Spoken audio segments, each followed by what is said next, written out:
नमस्कार दोस्तों, स्वागत है आपका अपना यूट्यूब चैनल टुडे एग्जाम पर। दोस्तों, आज के इस वीडियो में हम 16 जनवरी और 17 जनवरी के सभी शिफ्ट में आए हुए जीके और हिंदी के प्रश्नों को देखेंगे। दोस्तों, जिन भाई बंधु का अभी भी एसएससी जीडी का एग्जाम बाकी है, उनके लिए यह वीडियो काफ़ी ही फायदेमंद साबित होगी। जैसा कि आप जानते हैं, बहुत सारे प्रश्न जो है हूबहू रिपीट हो जाती है और बहुत सारे प्रश्न जो है एक्स्ट्रा फैक्ट से जो है आपका टकरा जाता है। तो ये दोनों बातों को ध्यान में रखते हुए इस वीडियो को अंत तक जरूर देखें अगर आपको एग्जाम सही में देना है तो। दोस्तों, ये सारा का सारा पीडीएफ आपको हमारे टेलीग्राम चैनल जिसका नाम टुडे एग्जाम है वहीं पर निःशुल्क दिया जाता है, निःशुल्क। ठीक है, इसका कोई चार्जेस नहीं है। तो चलिए उस माता जी जगत जननी का नाम लेके शुरू करते हैं आज का ये वीडियो। पहला प्रश्न है हमारा, 2011 की जनगणना के अनुसार दूसरा सबसे कम साक्षरता राज्य कौन सा था। देखिए, 2011 के जनगणना के अनुसार जो है सबसे अधिक साक्षर की बात करेंगे तो केरल है। कौन सा है? सबसे अधिक साक्षर जो है ये आपका केरल है। दूसरा स्थान आपका मिजोरम का आता है। किसका? मिजोरम का आता है दूसरा स्थान परसेंटेज के हिसाब से, कुल समग्र साक्षरता के रेट में। तो पहला और दूसरा दोनों आपको याद रखना है। ठीक है, अगर आप चाहे तो तीसरा भी याद रख सकते हैं। तीसरा साक्षरता वाला राज्य जो है ये आपका गोवा है। लेकिन जो मतलब लोअर है, जो सबसे कम है, कम साक्षरता में पहला स्थान आ जाता है मेरा बिहार का। ठीक है, इसके बाद जो है दूसरा स्थान आपका जो आ जाता है ये अरुणाचल प्रदेश का आता है। ठीक है, दूसरा स्थान जो है अरुणाचल प्रदेश का और तीसरा स्थान राजस्थान का है। आपने प्रश्न में देखा होगा, मैं इससे पहले बताया हूं कि भाई दूसरा स्थान जो है राजस्थान का है कम साक्षरता में। ये इसलिए बताया हूं अकॉर्डिंग टू ऑप्शन, उस दिन ऑप्शन में यही दिया गया था। लेकिन अगर अरुणाचल प्रदेश भी दिया रहे तो दूसरा स्थान अरुणाचल प्रदेश को ही पिक कीजिएगा, क्योंकि बिहार का टोटल जो साक्षरता रेट है 61.8 है। ठीक है, और इसके बाद अरुणाचल प्रदेश का जो टोटल साक्षरता रेट है 65.4 है और राजस्थान का है 66.1। तो कौन सा हुआ? 1 नंबर, 2 नंबर, 3 नंबर? तो आप खुद ही समझदार हैं। तो सबसे कम बिहार, दूसरा स्थान अरुणाचल प्रदेश, तीसरा स्थान जो है राजस्थान का। इसके अलावा केरल सबसे हाईयर है, मिजोरम सेकेंड हाईयर है और गोवा जो है थर्ड है। ठीक है, इसके बाद जो जनगणना से काफी क्वेश्चन आ रहे हैं। पहला भाषा आपका हिंदी बोला जाता है, दूसरा बांग्ला बोला जाता है और तीसरा आपका मराठी भाषा बोला जाता है। 5 जो आपका ये है राज्य जहां पे जो है सर्वाधिक जनसंख्या घनत्व है, तो सबसे पहले आपका बिहार है। इससे पहले जो है आपका पश्चिम बंगाल ही हुआ करता था, तो दूसरे स्थान पर अभी भी पश्चिम बंगाल है, वेस्ट बंगाल। ठीक है, इसके अलावा 3 नंबर पे आपका जो है केरला आ जाएगा। तो ये तीनों जरूर याद रखें जनसंख्या घनत्व में। घनत्व जो होती है ना, सबसे अधिक घनत्व में, अधिक घनत्व में, और सबसे कम घनत्व में अरुणाचल प्रदेश पहला स्थान पे। ठीक है, अरुणाचल प्रदेश जो है आपका पहला स्थान पे है, मिजोरम आपका दूसरा स्थान पे है और सिक्किम आपका तीसरा स्थान पे है। तो इतना जो है कंफ्यूजन नहीं क्रिएट करना है आपको। जनसंख्या घनत्व तो पहला 2 याद रखना है ना, पहला बिहार दूसरा पश्चिम बंगाल। और आपका जनसंख्या न्यूनतम घनत्व 2 याद रखना है, अरुणाचल प्रदेश और मिजोरम। ठीक है, चलते हैं आगे। साक्षरता में 3 बता ही दिया हमने, ये आपको याद रखना है। आपका जो है बिहार सबसे कम, दूसरा सबसे कम अरुणाचल प्रदेश, तीसरा सबसे कम राजस्थान, सबसे अधिक केरला, दूसरा सबसे अधिक मिजोरम, तीसरा सबसे अधिक गोवा।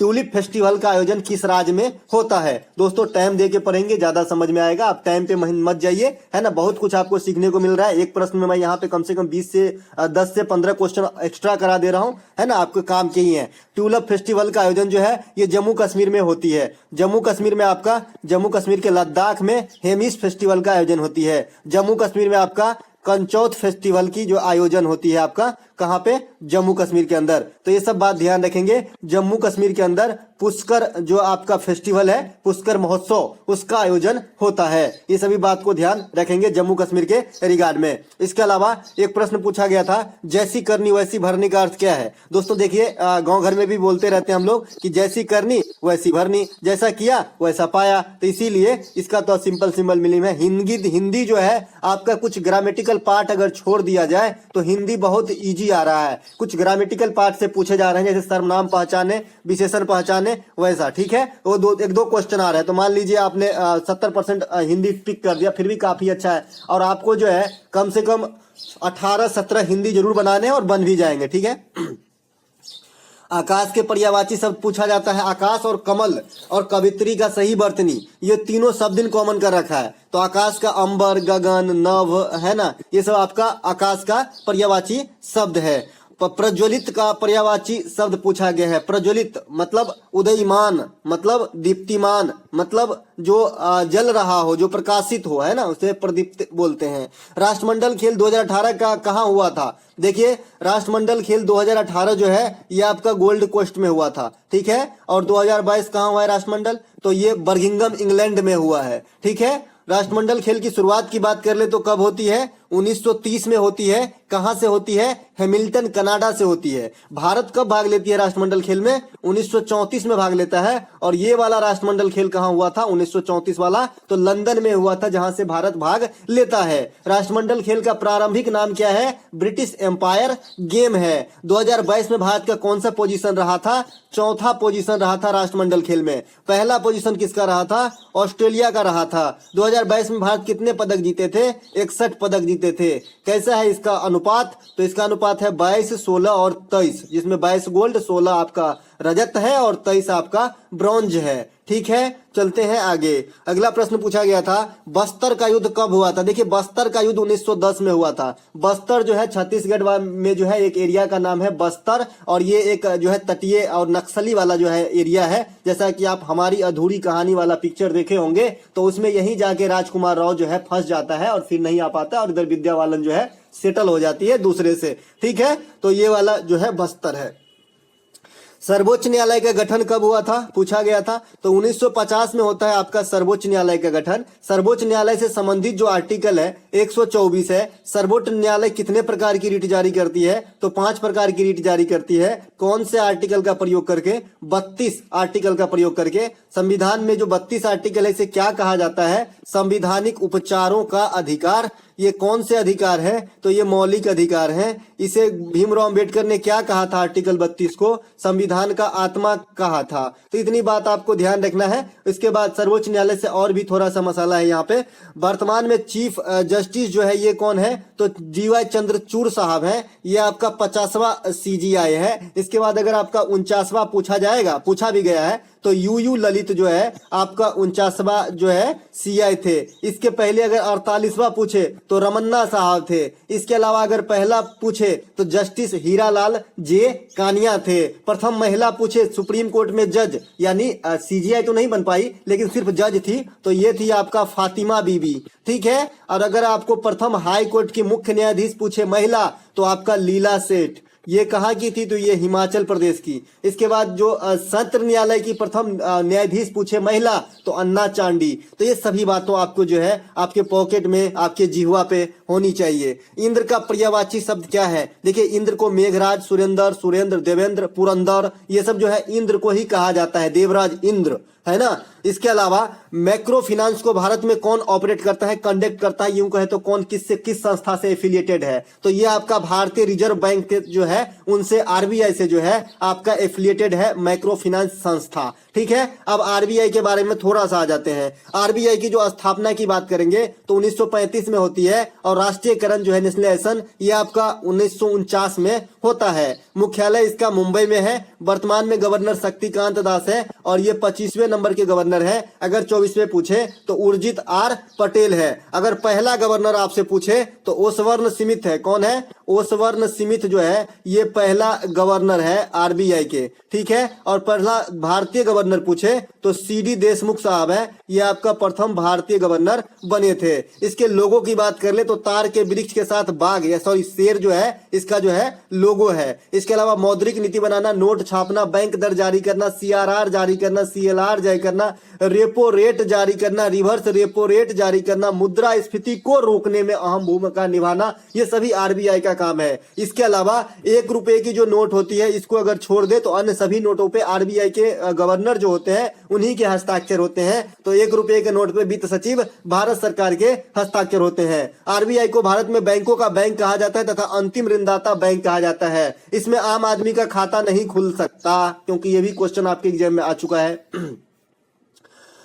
मेघालय में सबसे ज्यादा बारिश कहाँ होती है? देखिए मेघालय में ही नहीं, ये दुनिया में सबसे ज्यादा बारिश वाली स्थान है आपका मासिनराम। इससे पहले आपका चेरापूंजी हुआ करता था, लेकिन वर्तमान में जो बारिश रिकॉर्ड की गई है ये सबसे ज्यादा बारिश आपका मासिनराम में होती है। गारो, खासी, जयंतिया, ये तीनों पहाड़ियां भी आपको मेघालय के अंदर ही देखने को मिलेगा। वलफकरम जो आरक्षित क्षेत्र है ये आपका कहाँ मिलेगा? मेघालय में मिलेगा। ठीक है, बलफकरम। नोकरेक भी उधर ही मिलेगा, नोकरेक है ना, तो नोकरेक और बलफकरम, चेरापूंजी, इसके बाद मासिनराम, गारो, खासी, जयंतिया, कंचनजंगा जो चोटी है ये भी आपको मेघालय में ही मिलेगा। तो ये सभी बात आप ध्यान रखेंगे मेघालय के रिगार्ड में। इसके अलावा एक प्रश्न, प्रसिद्ध बॉक्सर मैरी कॉम किस राज्य से है? देखिए मैरी कॉम काफी फेमस बॉक्सर है और इंडिया में जैसे क्रिकेट में सचिन तेंदुलकर को लोग जानते हैं, उसी प्रकार महिला बॉक्सिंग में जो है मैरी कॉम को जाना जाता है। इसके ऊपर पिक्चर भी बन चुकी है और इसमें जो है मैरी कॉम का किरदार प्रियंका चोपड़ा ने निभाई थी, जैसा कि आप देखे ही होंगे। ठीक है, तो ये जो है मणिपुर राज्य से ताल्लुक रखते हैं। मीराबाई चानू भी मणिपुर राज्य से ताल्लुक रखती है, लेकिन ये जो है वेट लिफ्टर है, भारोत्तोलक है। कौन है? भारोत्तोलक। कल पूछा गया था कि मीराबाई चानू ने टोक्यो ओलंपिक में कौन सा पदक जीता था, तो रजत जीता था। हिमा दास जो है ये असम के हैं, इसे ढींग एक्सप्रेस कहा जाता है। ठीक है, इसके बाद जो झूलन गोस्वामी है इसको भी कुछ कहा जाता है। झूलन गोस्वामी को जो है चकदा एक्सप्रेस कहा जाता है। क्या? गोस्वामी को क्या कहा जाता है? चकदा एक्सप्रेस। तो ये भी ध्यान रखेंगे। ठीक है, इसके अलावा उत्सव किस त्योहार को कहा जाता है? तो ये आपका हॉर्नबिल को कहा जाता है। हॉर्नबिल ये कई बार पूछा गया, 3 बार पूछा गया। हॉर्नबिल जो है नागालैंड का त्योहार है। ठीक है, इसके अलावा एक प्रश्न पूछा गया, घर में गंगा बहाना मुहावरे का सही अर्थ क्या है? बहुत अच्छा हो जाना, इस प्रकार से कुछ होता है ना। इसमें जो है एग्जैक्ट मैं आंसर नहीं बता सकता घर में गंगा बहाने का, लेकिन ऐसा होता है कि घर में गंगा बहाना, आमदनी ही आमदनी होना, ऐसा हो सकता है। ठीक है, ऑप्शन नहीं था, नहीं तो एग्जैक्ट बताता। इसके बाद सर पर पगड़ी फटे हुए जूते का सही अर्थ क्या है? सर पर तो पगड़ी है लेकिन टांग में फटे हुए जूते का अर्थ है कि तंगहाली में भी रंगरलिया खेलना। ठीक है, खस्ता हालत में भी शौक करना, है ना। जैसे मान लीजिए कि क्या माने इसको, मान लीजिए कि एकदम बर्बाद हो गए, कुछ हो गया ऐसा घर वगैरह में आना, थोड़ा सा बर्बाद हो गए, लोन लिया था, पूरा कुर्की जगती हो गई, लेकिन फिर भी अभी जो है रजनीगंधा खाना नहीं छोड़ा है। इस प्रकार से जो है सर पर पगड़ी फटे हुए जूते का सही अर्थ आप निकाल सकते हैं। उत्तर प्रदेश के मुख्यमंत्री कौन है? तो योगी आदित्यनाथ है। ये सेकेंड टर्म के लिए बने हैं। इससे पहले भी पंचवर्षीय 5 साल के लिए काटे और फिर 5 साल के लिए जो है इन्हें चुना गया है और ये 2022 में न्यू अपॉइंटेड है। ठीक है, और उत्तर प्रदेश के राज्यपाल की बात करेंगे तो आनंदीबेन पटेल है, जो पहले गुजरात की जो है राज्यपाल हुआ करती थी। मौर्य वंश के अंतिम शासक पूछा गया था, तो बृहदत्त जो है आपका मौर्य वंश के अंतिम शासक है। संस्थापक कौन थे? चंद्रगुप्त मौर्य थे। ठीक है, मौर्य वंश और किसके सहयोग से किए थे मौर्य वंश की स्थापना, ये भी आपसे पूछा जाता है। तो कौटिल्य के सहयोग से, कौटिल्य कहिए, विष्णुगुप्त कहिए या चाणक्य कहिए, ये तीनों एक ही पर्सन का नाम है और ये नंद वंश को जो है तबाह करने का जो है संकल्प लिए थे और अंततः तबाह करके उसे विनाश कर ही दिए। ठीक है, चाणक्य नीति जो है फेमस है ना राजनीति के लिए। महान शासक अशोक जो है, अशोक का अन्य नाम देवनाम प्रियदर्शी है और ये देखिए किसी न किसी एग्जाम में छपेंगे, ये आप 100% लिख लीजिए कि आपको किसी न किसी दिन देखने को ये क्वेश्चन मिलेगा। और जो अशोक थे ये भी आपका मौर्य वंश से जो है ताल्लुक रखते हैं, मौर्य सम्राट हैं। ठीक है, अशोक के पिता का नाम भी आपसे एग्जाम में पूछ देता है, तो बिंदुसार है। एक बिंबिसार भी है जी, तो बिंबिसार जो है ये आपका हर्यक वंश का है, जो अजात शत्रु के पिता है। ठीक है, तो दोनों बात ध्यान रखेंगे। सांची का स्तूप जो है आपका अशोक ने बनवाया था। सांची का स्तूप कहाँ पर है? एमपी में है। इसकी खोज कब हुई थी? 1818 ईस्वी में। बना तो पहले था, मौर्य वंश के समय ही। उत्तर प्रदेश के वर्तमान राज्यपाल कौन है, ये भी पूछा गया, तो आनंदीबेन पटेल अभी बताया और मुख्यमंत्री जो है योगी आदित्यनाथ है। इसके अलावा अनुच्छेद 17 का संबंध किससे है? तो ये छुआछूत का अंत या अस्पृश्यता का अंत, अस्पृश्यता का अंत, इस प्रकार से है अनुच्छेद 17 का जो है मीनिंग। अनुच्छेद 18 का मीनिंग है उपाधियों का अंत, जो आप जो उपनाम देते हो, उपाधि देते हो किसी को, है ना, तो इसका अंत है। 18-19 प्रेस की स्वतंत्रता है या वाक एवं अभिव्यक्ति की स्वतंत्रता है, जो बोलने की स्वतंत्रता है, जो फ्रीडम है आपको कि आप जो है किसी जो आप जो बोलने के लिए स्वतंत्र हो, है ना, आपका मुंह कोई भी नहीं बंद करा सकता। प्रेस जो चलता है ये सब 19 से चलता है। उसके बाद जो 21 है ये निजता का अधिकार है, इसे प्राण एवं दैहिक स्वतंत्रता का अधिकार भी कहा जाता है। ये किसी भी परिस्थिति में नहीं बदलती है। मैं इस बात पे बार बार स्ट्रेस डाल रहा हूं क्योंकि ये क्वेश्चन पूछे जाएंगे, ठीक है। इसके बाद जो आपका 23 है मानव तस्करी पे रोक है, 24 बाल श्रम पे निषेध है, 25 से 28 धार्मिक स्वतंत्रता है, 32 जो है आपका संवैधानिक उपचारों का अधिकार है, 28 से और 25 से 28 हो गया, 29-30 जो हो गया अल्पसंख्यक अधिकार है। इसके बाद 14 जो हो गया समता का अधिकार है, 15 जो हो गया लिंग जाति भेद आदि पे आधार पे जो है भेदभाव निषेध है, 16 जो हो गया अवसरों की लोक नियोजन के मामले में अवसरों की समानता है। तो ये जो है मौलिक अधिकार के सभी इंपोर्टेंट चुनिंदा आर्टिकल, सभी मोती को आपके जेब में रखना होगा, ठीक है। इसके अलावा जो अगला प्रश्न पूछा गया था, ऋग्वेद में कुल कितने सूक्त होते हैं? तो 1028 सूक्त होते हैं, 10 मंडल होते हैं। ऋग्वेद का उपवेद जो है ये आयुर्वेद है, ठीक है, आयुर्वेद है। इसके अलावा ऋग्वेद को जो अध्ययन करते हैं उसे होत्र कहा जाता है। ऋग्वेद से ही गायत्री मंत्र उद्गत है, गायत्री मंत्र लिया गया है। तो ये सभी बातों को ध्यान रखेंगे। इसके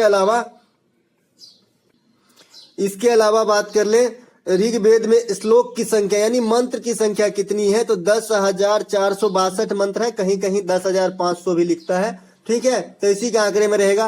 ऋग्वेद सबसे पुरानी प्रमाणिक वेद है। अगर पुराण आपसे पूछ ले कि सबसे पुराना या सबसे प्रमाणिक पुराण कौन सा है, तो मत्स्य पुराण, ठीक है। मत्स्य पुराण जो है ये सबसे पुराना और सबसे जो है प्रमाणिक पुराण है। ऋग्वेद के अध्ययन को होत्र कहा जाता है, बता ही दिए हैं। वेद 4 है, बता ही दिए हैं। इसके बाद सभी वेद के एक एक उपवेद है, जैसे ऋग्वेद के आयुर्वेद है, सामवेद के गंधर्व वेद है, यजुर्वेद के धनुर्वेद है, अथर्ववेद के अर्थवेद है। अब इसे कैसे याद रखेंगे? जैसे कल एक प्रश्न पूछा गया कि चरक संहिता कल मैंने बताया ही था, चरक संहिता जो है ये किस वेद से उद्गत है, यानी किस वेद से लिया गया है या किस वेद का पार्ट है, ऐसा हो सकता है। उद्गत का मतलब होता है इंक्लूड होना, मतलब किसमें है ना, किसमें इंडल्ज है। तो दोस्तों चरक संहिता जो है ये आपका आयुर्वेद से लिया गया है, जो ऋग्वेद का उपवेद है, ठीक है। तो उपवेद भी आपको आना चाहिए। एग्जामिनर बड़ा होशियार हो गया है, आपको 4 वेद तो सबके जिह्वा पे रहते हैं, लेकिन इसका उपवेद जो है जब तक एग्जाम में ठेस न खाए ना तब तक लोग देखता ही नहीं है, ठीक है। तो आपसे रिक्वेस्ट है इसको देखिए। उपवेद को याद करने के तरीके बड़े अच्छे हैं जी। ऋग्वेद देखिए, ऋग्वेद जो है आयुर्वेद है, ऋग्वेद आयुर्वेद है, इसको एक अलग बाइफरकेट कर लीजिए। तो सामवेद, सामवेद से आप क्या समझते हैं? संगीत वाली वेद है। और संगीत क्या होती है? आपने रामलीला देखा होगा, ये रामायण देखा होगा, महाभारत देखा होगा, उसमें बोलते हैं ना रावण, अरे वो नर है कि भगवान है, गंधर्व है, किन्नर है, मेरा कुछ नहीं बिगाड़ सकता। तो गंधर्व बोलते हैं ना, मतलब ये देवी देवता संगीत वगैरह से जुड़ा हुआ होगा। तो इसके लिए जो है ये गंधर्व वेद है, ठीक है। सामवेद से मैं इसे रिलेट कर देता हूँ। यजुर्वेद जो है धनुर्वेद, और अथर्ववेद जो है इसका तो नाम ही सेम है, अर्थवेद, ठीक है। तो पहला और चौथा को तो ऐसे ही हटा देंगे, तो सामवेद से गंधर्व को लगा देंगे और जो बच जाएगा धनुर्वेद हो जाएगा यजुर्वेद से, ठीक है। चलते हैं आगे। इसके बाद अंग्रेजों ने अवध पर कब क्या पूछा गया था? अंग्रेजों ने ये जाने दीजिए क्वेश्चन, ठीक है। कर्जा क्या राज हड़प नीति जो है कौन चलवाया था? लॉर्ड डलहौजी। हाँ, ये पूछा गया होगा कि अंग्रेजों ने कब कब्जा किया था। तो देखिए अंग्रेजों ने सबसे पहले 1848 ईस्वी में सतारा को जो है आपको मिलाया था ब्रिटिश राज में, ठीक है। उसके बाद जो है 1856 में जो है आपका झांसी को मिलाया था ब्रिटिश राज में। तो इस प्रकार से कुछ राज है जिसे आपको याद रखना चाहिए। स्थानीय स्वशासन के जनक कौन है? लॉर्ड रिपन है। रेल की शुरुआत लॉर्ड डलहौजी की सबसे पॉजिटिव वर्क में से आता है, और इसी के कारण जो है आज भी इन्हें हम स्मरण करते हैं। और खास करके मेरा तो रोजी रोटी ही यही है, रेलवे में काम करना। तो मेरे लिए तो बहुत ही अच्छा काम करके गए, बहुत बुरा काम करके भी गए, लेकिन ये जो है बहुत अच्छा काम करके गए। और इंडिया का जीवन रेखा कहलाता है भारतीय रेल, जैसा कि आप जानते हैं। जो इसकी शुरुआत जो हो ये भी पूछा गया आपका 1853 में किया गया था लॉर्ड डलहौजी के द्वारा। सबसे पहले हड़प्पा गया राज आपका सतारा था, मैंने अभी बताया 1848 में से हड़प्पा था,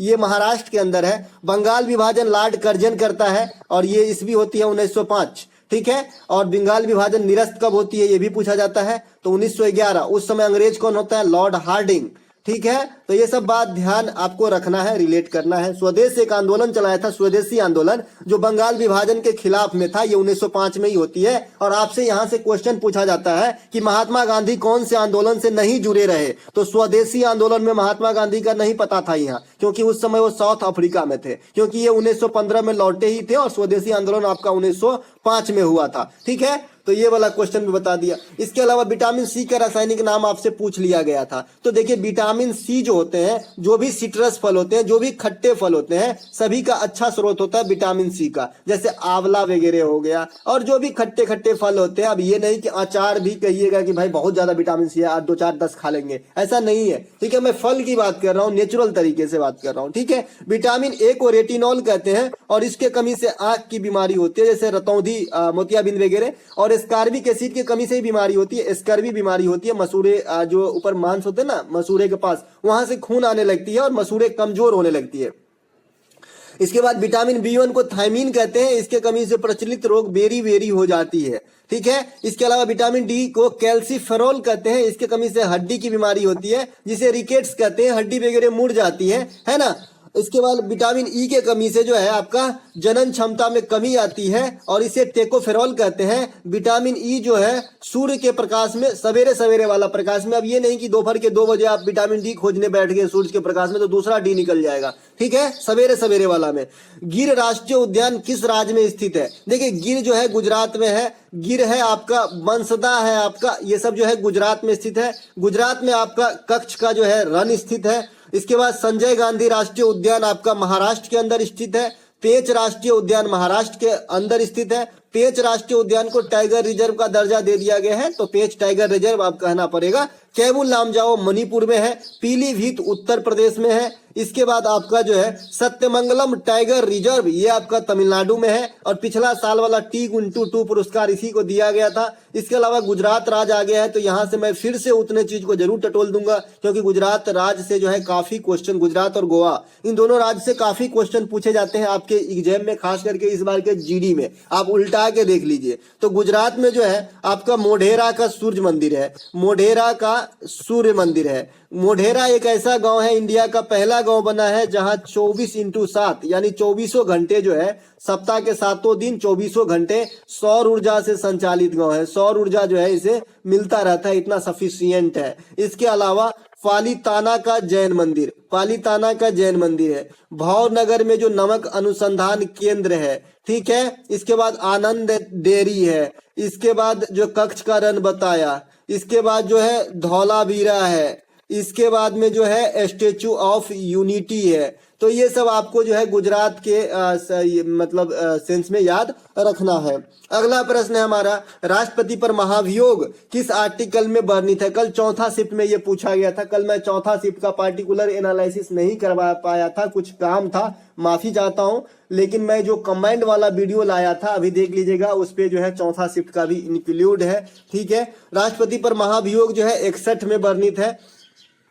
भारत में एक राष्ट्रपति होगा, आर्टिकल 52 कहता है हमारा जी। इसके अलावा राष्ट्रपति का निर्वाचन जो है ये 54 कहता है। एक क्वेश्चन आपसे एग्जामिनर कर लेता है कि राष्ट्रपति के निर्वाचन में कौन कौन भाग ले सकता है, तो लोकसभा, राज्यसभा और राज्य विधानसभा के ओनली निर्वाचित सदस्य, ओनली निर्वाचित सदस्य। तो लोकसभा और विधानसभा में तो अब खाली निर्वाचित सदस्य हो गया जी, क्योंकि जो मनोनयन वाला बात था ना, वो 104वां संविधान संशोधन के द्वारा हटा दिया गया है कि भाई लोकसभा में 2 एंग्लो इंडियन राष्ट्रपति डिप्यूट करते थे, ये सिस्टम खत्म। और विधानसभा में 1 एंग्लो इंडियन राज्यपाल डिप्यूट करते थे, तो ये भी सिस्टम खत्म। तो लोकसभा और विधानसभा में खाली तो अब तो है खाली जो है निर्वाचित डिप्यूट होंगे, ठीक है। लेकिन राज्यसभा में अभी भी 12 आदमी का मनोनयन होता है राष्ट्रपति के द्वारा। तो इन 12 को छोड़ के सब ले सकता है भाग, दूसरी लैंग्वेज में कहें तो, ठीक है। इसके बाद अगर उपराष्ट्रपति के चुनाव में आपसे पूछे कि भाई कौन कौन भाग लेता है, तो संसद के सभी सदस्य भाग लेते हैं इकट्ठा,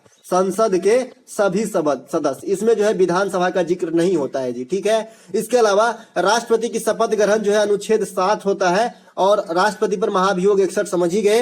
राष्ट्रपति का, हाँ, महाभियोग क्या होता है ये तो समझाना पड़ेगा ना। तो महाभियोग जो है राष्ट्रपति के हटाने की प्रक्रिया है मेरे भाई, ठीक है। राष्ट्रपति का अध्यादेश अनुच्छेद 123 में है, राष्ट्रपति का क्षमादेन जज्जाद अनुच्छेद 72 में है, राष्ट्रपति का सर्वोच्च न्यायालय से परामर्श आर्टिकल 143 में है, राष्ट्रपति का जो है लोकसभा का भंग करना 85 में है, राष्ट्रपति का जो है ज्वाइंट सीटिंग बुलाना 108 में है, ठीक है। वित्त विधेयक 110 में है, वार्षिक वित्तीय विवरण यानी बजट 112 में है, राष्ट्रपति वित्त आयोग का गठन करता है 280, राष्ट्रपति महान्यायवादी की नियुक्ति करता है 76, राष्ट्रपति प्रधानमंत्री की नियुक्ति करता है 75 का ए। तो ये सभी बातें आपको जो है ध्यान रखना चाहिए।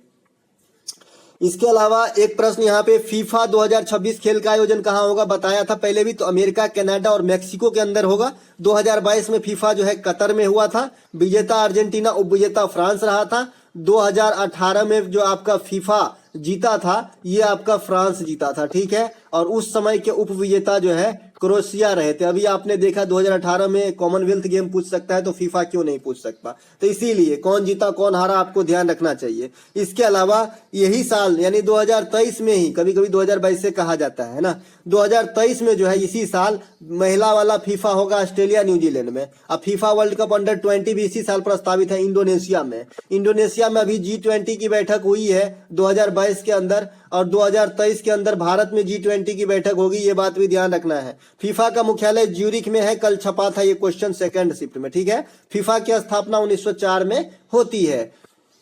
इसके अलावा कमल का पर्यायवाची सब दिन पूछा जाता है, जलद पंकज नीरज कलम का कलम नहीं, कमल का पर्यायवाची है। पत्नी का पर्यायवाची भार्या होता है, भार्या है ना। उसके बाद अर्धांगिनी, प्रियतमा भी हो सकता है, ठीक है। इसके अलावा उन्नति का विलोम जो है ये आपका अवनति है, उन्नति का विलोम अवनति। प्रियतमा अभी जो है अजीब लग रहा होगा, शादी होने तो अच्छा लगेगा, ठीक है। उसके बाद CBSE का वर्तमान अध्यक्ष कौन है, विनीत जोशी है। कौन है, विनीत जोशी जो है आपका CBSE का वर्तमान अध्यक्ष है। वो वही CBSE है जी जहां जो है अंग्रेजी मीडियम में पढ़ाया जाता है, हम लोग तो हिंदी मीडियम वाले हैं। इसके अलावा माइटोकॉन्ड्रिया में क्या उपस्थित नहीं होता, तो माइटोकॉन्ड्रिया में क्या उपस्थित नहीं होता पूछा गया था, लेकिन उस दिन जो है ऑप्शन नहीं मिल पाया था, क्योंकि माइटोकॉन्ड्रिया में बहुत कुछ उपस्थित होते हैं। जैसे मैं यहाँ पे थोड़ा सा चर्च कर लूं, माइटोकॉन्ड्रिया को कोशिका का पावर हाउस कहा जाता है। देखिए माइटोकॉन्ड्रिया कहाँ स्थित रहता है, पहले ये जानना आपको जरूरी होगा। आप देखोगे कि भाई माइटोकॉन्ड्रिया ये कहाँ होती है, ये तो मुझे पता ही नहीं है, तो माइटोकॉन्ड्रिया को पहले समझो।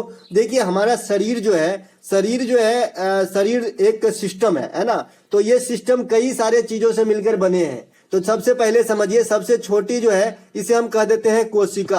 आपको मैं इतना बड़ा बना के दिखाया क्योंकि कोशिका दिखता नहीं है। ये बहुत सारे कोशिका जब मिल जाते हैं तो किसी अंग का निर्माण होता है, ये किसी अंग का निर्माण हुआ। और जब ये बहुत सारे अंग मिल जाते हैं तो जो है हमारा शरीर का जो है निर्माण होता है, इस प्रकार से, ठीक है। समझ गए मोटे तौर पे।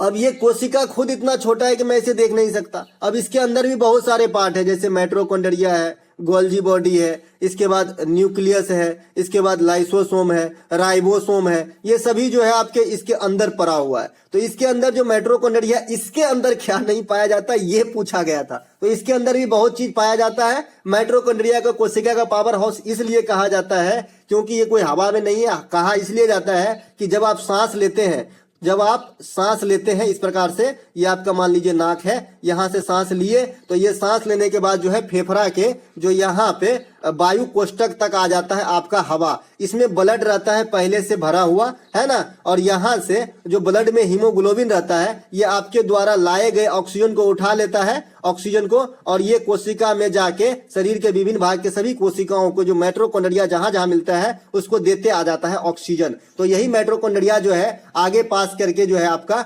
ग्लूकोज में बदलने में मदद करवाता है, इसीलिए इसे कोशिका का पावर हाउस कहा जाता है, ठीक है। समझ गए।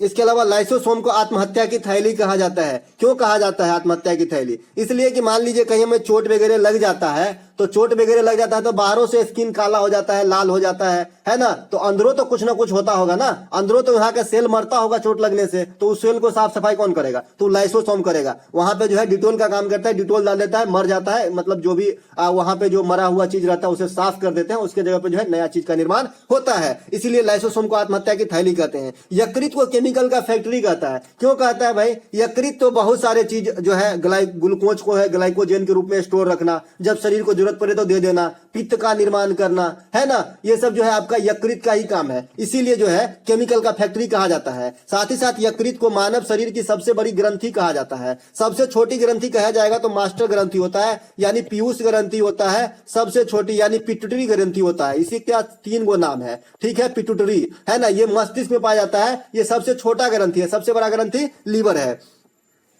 अगला एक प्रश्न पूछा गया था कि अंग्रेजों ने किस अधिनियम के तहत भारतीयों को हथियार रखने पर रोक लगाया था? तो दोस्तों ये था आपका भारतीय शस्त्र अधिनियम 1878। हथियार रखने पे आज भी रोक है, आज भी आपको लाइसेंस लेना पड़ता है, ठीक है। लॉर्ड लिटन उस समय थे, ठीक है। पत्राचार पर रोक जो है वर्नाक्यूलर एक्ट के द्वारा लगाया गया था। वर्नाक्यूलर एक्ट में कहा गया था कि आप पत्राचार जो है स्थानीय भाषा में नहीं कर सकते। अगर आपको पत्राचार करना है तो इंग्लिश भाषा का इस्तेमाल कीजिए। और इंग्लिश भाषा तो देहाती आदमी जानता नहीं था। अंग्रेज ने बड़ा दिमाग लगाया कि भाई अगर अंग्रेजी में करेगा तो ये भी खुश और कोई पढ़ भी नहीं पाएगा, तो मजा आएगा, हम करते रहेंगे राज, है ना।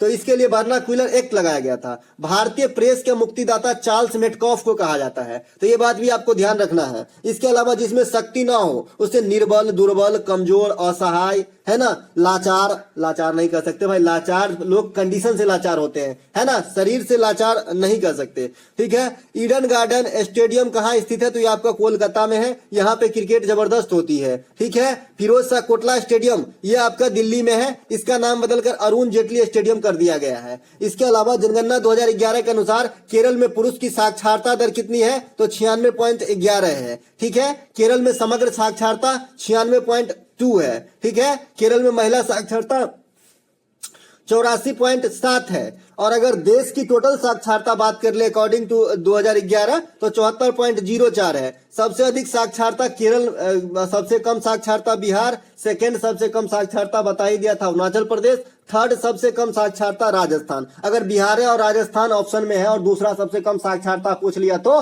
राजस्थान, क्योंकि जो है ऑप्शन नहीं दिया तो हम चलेंगे ना। सोडियम को किस में डुबा कर रखा जाता है? किरोसिन में डुबा के रखा जाता है। क्यों? क्योंकि हवा के संपर्क में आने से ही आग लग जाती है सोडियम में। जो ढोंगी बाबा वगैरह होते हैं पानी पे देखिए आग लगा देगा, तो इसमें जो है आपका सोडियम फेंकता रहता है। सोडियम का सूत्र होता है Na, कोई SA मत लिख देना, नहीं तो SO मत लिख देना, ठीक है। फास्फोरस को जल में रखा जाता है। फास्फोरस कई प्रकार के होते हैं। फास्फोरस को आप देख सकते हैं अपने घर में भी, माचिस की तीली पे जो है ये फास्फोरस है। कपूर को उद्रपातन से शुद्ध किया जाता है। उद्रपातन क्या होता है? ठोस से सीधे गैस में बदलना उद्रपातन का उदाहरण है ना। आप कपूर को खुले छोड़ दीजिए, थोड़ी देर के बाद इधर से घूम के आइए, कपूर रहेगा ही नहीं, गायब हो जाता है। अगला, न्यायपालिका का प्रावधान किस देश के संविधान से लिया गया है? USA के संविधान से लिया गया है न्यायपालिका का प्रावधान। USA के संविधान से और क्या लिया गया है? मौलिक अधिकार लिया गया है। अमेरिका के संविधान से कितने हैं? वर्तमान में 6 है। कहाँ रखा गया है? भाग 3 में रखा गया है। 12 से 35 तक के आर्टिकल कवर करते हैं। पहले 7 हुआ करता था। संपत्ति के अधिकार को हटा दिया गया। कब हटा दिया गया? 44वां संविधान संशोधन कौन सा ईस्वी था? 1978 में। आज संपत्ति के अधिकार कहाँ है? 300 के A आर्टिकल में कौन सा अधिकार है? विधिक अधिकार के रूप में वर्णित है। अगला प्रश्न, नवंबर 2022 में दिल्ली के मुख्यमंत्री कौन है? तो अरविंद केजरीवाल जो है दिल्ली के मुख्यमंत्री है। ये आप पार्टी से बिलोंग करते हैं और दिल्ली में तो सब कुछ फ्री कर दिया जी। रहना, खाना, रहना नहीं, जो है आपका पढ़ना, बिजली, ये सब फ्री है। मजा आ रहा होगा, है ना। उपराज्यपाल जो है अभी विनय कुमार सक्सेना है। ये अनिल बैजल का स्थान लिए हैं, ठीक है। उसके बाद नरेश कुमार जो है वहां का सचिव बने हैं, तो ये बात भी आपको ध्यान रखना है। इसके अलावा सोनल मानसिंह किस नृत्य से संबंधित है? तो ये ओडिसी नृत्य है। सोनल मानसिंह, संयुक्ता पनीगिरी, गुरु केलुचरण महापात्र। ओडिसी नृत्य 8 शास्त्रीय नृत्यों में ये जो है ये भी शास्त्रीय नृत्य का फॉर्म है, ओडिसी नृत्य, ठीक है। नृत्य नहीं भाई, नृत्य, है ना। सोनल मानसिंह राज्यसभा के सदस्य भी हैं, ध्यान दीजिएगा। इसके अलावा यहीं पे जो मैं अभी बताया, संयुक्ता पनीगिरी, गुरु केलुचरण महापात्र, ये सब जो है ओडिसी के प्रमुख नर्तक और नृत्यांगना हैं। शुंग वंश के शासक कौन है? तो शुंग वंश के शासक जो है ये आपका पुष्यमित्र शुंग है। हर्यक वंश के जो प्रथम शासक हैं ये आपका बिंबिसार है। हर्यक वंश के संस्थापक कहिए या प्रथम शासक कहिए, बिंबिसार है। बिंबिसार का पुत्र जो है अजात शत्रु है। अजात शत्रु के समय ही प्रथम बौद्ध संगति आपका जो है राजगीर में हुआ था। ठीक है, ये सब ध्यान रखेंगे। अजात शत्रु अपने पिता का हत्या किया था, इसीलिए इस पिता को, इस वंश को पितृहंता वंश कहा जाता है। बाद में अजात शत्रु को भी हत्या कर दिया। ठीक है, उसका पुत्र उदयन। ठीक है, मौर्य वंश के प्रथम शासक चंद्रगुप्त मौर्य, ये तो बता ही चुका। गुप्त वंश के प्रथम शासक श्रीगुप्ता। ठीक है, इसके बाद वॉलीबॉल में नेट की ऊंचाई पूछा गया था तो 2.4 मीटर होता है ना। अब महिला वाला का 2.24 मीटर होता है वॉलीबॉल में नेट की ऊंचाई। तो अगर समग्र पूछे तो 2.4 ही मारना। इसके अलावा स्टार्टअप इंडिया कार्यक्रम की शुरुआत कब हुई थी? तो 16 जनवरी 2016 को तत्कालीन वित्त मंत्री श्री अरुण जेटली साहब के द्वारा किया गया था और वर्तमान में 16 जनवरी को स्टार्टअप डे के रूप में भी मनाते हैं। लाल बाल पाल में कौन नहीं शामिल है? तो भाई लाल बाल पाल में कल भी बताया, जो सूरत अधिवेशन 1907 में होती है, इसमें कांग्रेस दो दल में बढ़ जाता है, गरम दल और नरम दल। तो गरम दल के जो सदस्य हैं लाल बाल पाल है आपका लाला लाजपत राय, बिपिन चंद्र पाल और बाल गंगाधर तिलक। ठीक है, सूरत अधिवेशन 1907 याद रखना है कांग्रेस का। ठीक है, इसके अलावा मणिपुर के उत्तर में कौन सा राज्य स्थित है? इस प्रकार के प्रश्न आपके आए थे, तो देख लीजिए मणिपुर कहाँ है। तो मणिपुर जो ये हरियरकू छोटकू है ये आपका मणिपुर है। ठीक है, तो इसके उत्तर में कौन सा है देख लीजिए, खुद ही देख लीजिए। यहाँ पे जो है थोड़ा सा मैप का आपको ध्यान होना चाहिए, थोड़ा बहुत मैप पढ़ना कोई बड़ी बात नहीं है। आप पहले बार अटपटा लगेगा, आप गूगल से मैप डाउनलोड कर लीजिए और 10 मिनट उसको टाइम दे दीजिए। आप बहुत सारे क्वेश्चन का आंसर इसके अंदर पाएंगे तो आपको मजा आ जाएगा और बहुत सारे चीज मैप से याद हो जाएगा मेरे बंधु मेरे भाई, है ना। इसके अलावा जो एक प्रश्न यहाँ पे है, इनमें से कौन सा भाववाचक संज्ञा का उदाहरण है? तो बचपन, लड़काना ऑप्शन में दिया गया था। और जो एक प्रश्न आया था कि हाथ कंगन को आरसी क्या? तो प्रत्यक्ष को प्रमाण की आवश्यकता नहीं होती। ठीक है, इस प्रकार से इसका आंसर होता है। किनारा का पर्यायवाची पूछा गया था, तट, साहिल, कगार आदि जो है किनारा का पर्यायवाची है। कश्ती मेरी लगा दे उस पार, वो कन्हैया वाला गीत है ना, वही किनारा है ना। उपकार मानने वाला आदमी क्या होता है? जो कृतज्ञ होता है, और जो नहीं मानता है कृतज्ञ होता है। सानिया इमाद फारूकी का संबंध किस खेल से पूछा गया था? तो ये बैडमिंटन खेल से संबंधित है, सानिया इमाद फारूकी। एगो सानिया मिर्जा है, वो टेनिस खेलती है। हाँ, और एक जो है यहाँ पे पूछा गया था खाद्य प्रसंस्करण मंत्री वर्तमान में कौन है? तो पशुपति कुमार है। शिक्षा मंत्री कौन है? धर्मेंद्र प्रधान है। और सबसे इंपोर्टेंट खेल मंत्री अनुराग ठाकुर है। कोई भी किरण रिजिजू जी नहीं मारेगा। ठीक है, अनुराग ठाकुर है खेल मंत्री, किरण रिजिजू बदल गए हैं। ठीक है, पर्यावरण मंत्री जो है भूपेंद्र यादव है। खेलो इंडिया यूथ गेम 2022 कहाँ आयोजित किए गए? तो ये जो है आपका विवादास्पद है, इसको मैं बाद में बताऊंगा। ठीक है, खेलो इंडिया यूथ गेम 2022। ठीक है, फिलहाल इसके जो है एक्स्ट्रा फैक्ट वो देख लीजिए। 36वें राष्ट्रीय खेल का आयोजन 2022 के गुजरात में हुआ। यहाँ पे जो है सावज नाम का मस्कट तैयार किया गया था। इसके बाद जो है सर्विसेज सबसे अधिक पदक प्राप्त किए, सर्विसेज। ठीक है, सबसे अधिक गोल्ड प्राप्त किया आपका services. FIFA 2022 world cup Qatar में हुआ, आप समझिए। T20 महिला वर्ल्ड कप 2022 न्यूजीलैंड में हुआ था और जीता आपका ऑस्ट्रेलिया। ठीक है, तो ये बात भी ध्यान रखेंगे। इसके अलावा एल्केन का समान सूत्र पूछा गया है, CnH2n+2 होता है। एन का वैल्यू 1 बैठाइए, CH4 हो जाएगा, जिसे मीथेन कहते हैं। तो methane, ethane, propane, butane, pentane, hexane, heptane, nonane, decane, इस प्रकार से चलता है। अगर एन का वैल्यू आप 1, 2, 3 ऐसा रखते जाएंगे तो ठीक है। एल्कीन का समान सूत्र आपको आना चाहिए और एल्काइन का आना चाहिए। तो एल्कीन का CnH2n और एल्काइन का CnH2n-2। ठीक है, इस प्रकार से। इसके अलावा ब्लीचिंग पाउडर का रासायनिक सूत्र आपका आना चाहिए, तो CaOCl का होल ट्वाइस। इसे जो है कैल्शियम हाइपोक्लोराइड कहते हैं या विरंजक चूर्ण कहते हैं। ये जो है कीटाणु वगैरह रोधी होते हैं, कीटाणुनाशक होते हैं। बेकिंग सोडा का रासायनिक सूत्र आना चाहिए। बेकिंग सोडा मतलब खाने वाला सोडा, जिसे सोडियम बाइकार्बोनेट कहते हैं। तो NaHCO3। और खाली जो धोवन सोडा होता है, जो आपका धोने वाला सोडा होता है, इसमें से H हटा देना है, NaCO3 होता है। इसके अलावा एक कास्टिक सोडा होता है, NaOH, सोडियम हाइड्रोक्साइड, है ना। तो ये सब बात आपको ध्यान रहना चाहिए। भारत एशिया महादेश के किस दिशा में है पूछा गया था। तो अब देखिए भारत जो है ये रहा आपका एशिया महादेश, ये रहा पूरा आपका एशिया महादेश, है ना। तो ये जो है इसके किस दिशा में है? तो यहाँ अपना भारत है तो दक्षिण दिशा में है। ठीक है, और इसके बाद समुद्र लग जाता है हिंद महासागर। मौलिक कर्तव्य भारतीय संविधान में कब जोड़ा गया था? भाई 76 में जोड़ा गया था, 1976 में 42वां संविधान संशोधन। मौलिक कर्तव्य रूस के संविधान से लिया गया है और जब जोड़ा गया था तब 10 को जोड़ा गया था, लेकिन आज 11 गो है। 11वां जो है 2002 में अटैच किया गया। वो संविधान संशोधन 86वां संविधान संशोधन था। 11वां मौलिक कर्तव्य क्या है? 6 से 14 वर्ष तक के बच्चों को निःशुल्क शिक्षा का प्रावधान कराना माता पिता का भी कर्तव्य है। ठीक है, आर्टिकल 51 के ए में रखा गया है, भाग 4 के ए में रखा गया है, रूस के संविधान से लिया गया है। स्वर्ण सिंह समिति की अनुशंसा पे मौलिक कर्तव्य संविधान में जोड़ा गया था। अगला प्रश्न, प्रमुख का विलोम क्या है? तो समान हो जाएगा, नॉर्मल हो जाएगा, है ना, प्रमुख का, है ना। इसके बाद चांगचोल नृत्य किस राज्य से संबंधित है? तो नागालैंड से संबंधित है आपका चांगचोल नृत्य। लॉर्ड डलहौजी ने सर्वप्रथम किस राज्य को हड़पा था? तो सतारा को 1848 में हड़पा था। रूस और यूक्रेन के युद्ध की घोषणा किस तिथि की हुई थी? 24 फरवरी 2022 को हुआ था। आपको यूक्रेन की राजधानी याद रखना चाहिए कीव, और वहां के राष्ट्रपति जेलेंस्की है। रूस की राष्ट्रपति को सभी जानते हैं, टकलू को, पुतिन को, है ना। इसके अलावा अंगूठा दिखाना मुहावरे का सही अर्थ क्या है? मना करना, इनकार करना, परवाह न करना, अंगूठा दिखाना। इसके अलावा इनमें से किस जनजातीय समुदाय के लोग नागालैंड में निवास करते हैं? तो कोन्याक जनजाति के लोग जो है नागालैंड में निवास करते हैं। साथ ही साथ नागा, दिमासा, ये सब भी आपका जो है नागालैंड में निवास करने वाली प्रमुख जाति है। वहां के त्योहार हॉर्नबिल है।